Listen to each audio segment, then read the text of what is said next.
another Scott from Wessex Blades. Thanks for joining me. Hope everybody's okay.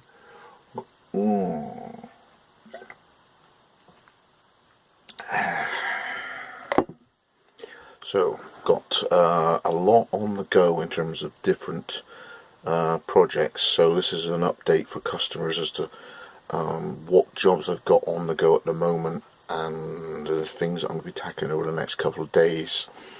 I think first up, because it's the first one I come to, Brian, your next delivery will be on its way in the next day or two, which is this one in London Plain.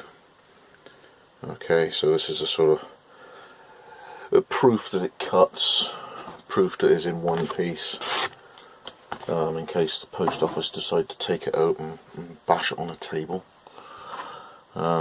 It's a beautiful bit of kit. I got red liners and a London Plain wood.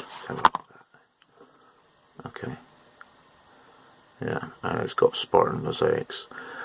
Sheath is back here, and what I do is I pack it away when I put it in the parcel, so the sheath is wrapped up,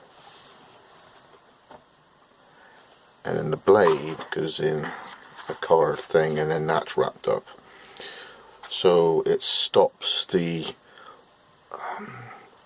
you know, it's like when people first of all get a leather sheath, sometimes they might think that the blade's supposed to come in and out like a Glock in a kydex sheath, when it's not the case.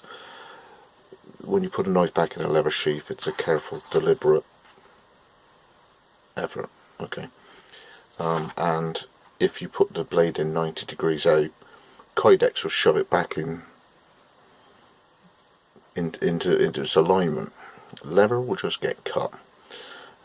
So USPS in New York, learn how to use leather sheaths and stop wrecking my gear. Alright, so that's on its way as soon as I can.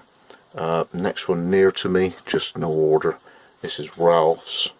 Really pleased with this now. When I started this one off, it had I was either 0.5 or 0.8 millimeter liners, and I went up to 1 mil. I wasn't happy. It didn't pop out red, so I've got another supply in of the G10 and got 1 mil, and it's got a far better red accent now. You can see it. I see the light's terrible in here, but yeah, the red actually jumps out a lot better. So that now is contoured and finished to a decent stage now. I can get the sheath worked around that one again in its guard in the house in there. I've got next one literally to hand. I've got a little neck sheath that I'm working out in terms of card templates, in order that I can put my little harpoon in.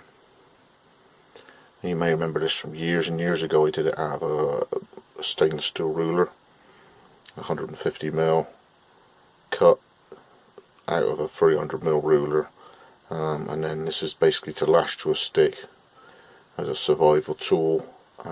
It's a knife, and also, as you can see with a hook there, the offset wing at the side, if it's pulled through water, it wobbles and weaves and does all sorts of wonderful little moves, so it's a kind of lure as well, that I'm hoping to put out to trials.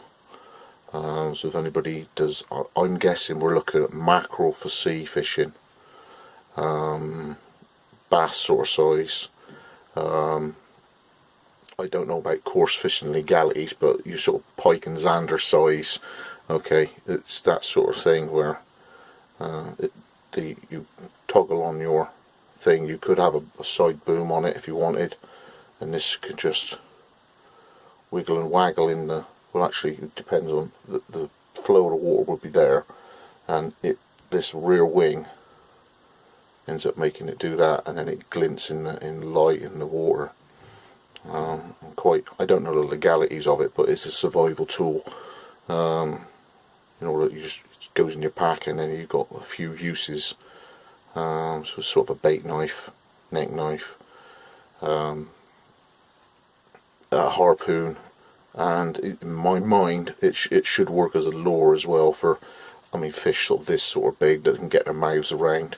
It wouldn't work on a night line, because I think because of the blade the other side, eventually the fish would end up ruining itself by the action of the other end of the blade. So it's something for literally catching there and now rather than leaving it on a night line. But it's going to be out on trials in the next sort of over the summer, see how it goes.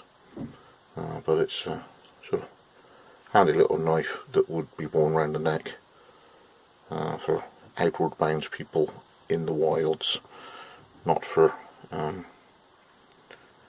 your average sort of town gear, because it's fixed. So that's the next sort of thing like that. I've got 2 reserved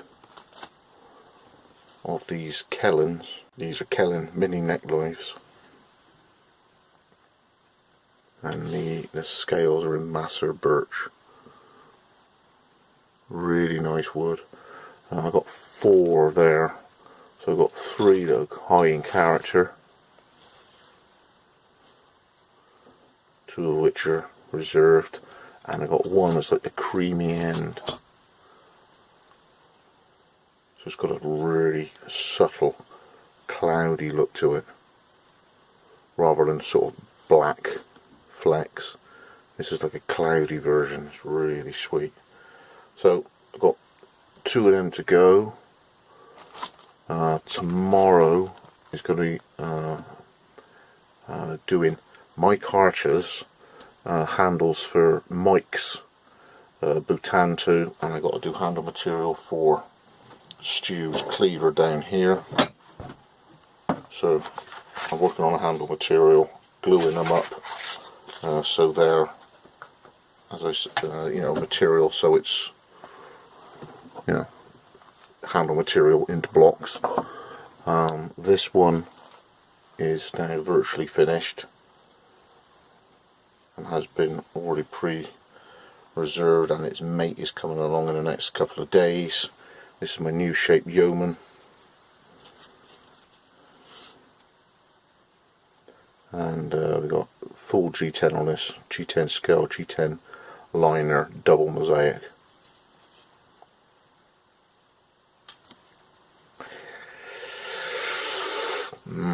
I'd like one of these too.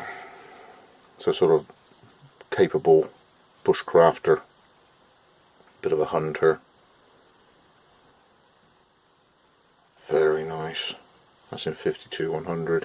So I got starting the sheath work on that late weekend, and then obviously all the leather work. I've got 2 Guinevere's here. I've got this one in sort of a burl. This is an upswept version of Duncan's Bushcrafters, and then the other one I got is sort of a woodlore, mini woodlore. I got that in spalted beech. So I've got the leather work to do on virtually everything here, but doing some handle material tomorrow. Just state affairs so people can see where their blades are. But I had a bit of a faff around with epoxy. I've been waiting 2 weeks for one supplier to get to me, so in the end, what it was I looked on ground flat stock about 12 o'clock. They didn't have it in stock. I went, right, I went somewhere else, only to see an Instagram thing at 3 PM, 3 hours later, we've got this glue in. And the other supplier, just, with Hermes, has just messed about. So anyway, I've got the glue in now from ground flat stock. Got it here in a day and a half. That's the sort of turnaround you want when you've paid, you know, for something that's in stock. You want it in a couple of days. You can understand it may not go out today, might go out tomorrow, might be 2 or 3 days, and it arrives. But to be back and forth because Hermes has said I refused it. Why would I refused a delivery, so that supplier's not very happy with Hermes, and I'm waiting now for them to get it back in stock because it's lost in some Hermes truck somewhere, I don't know.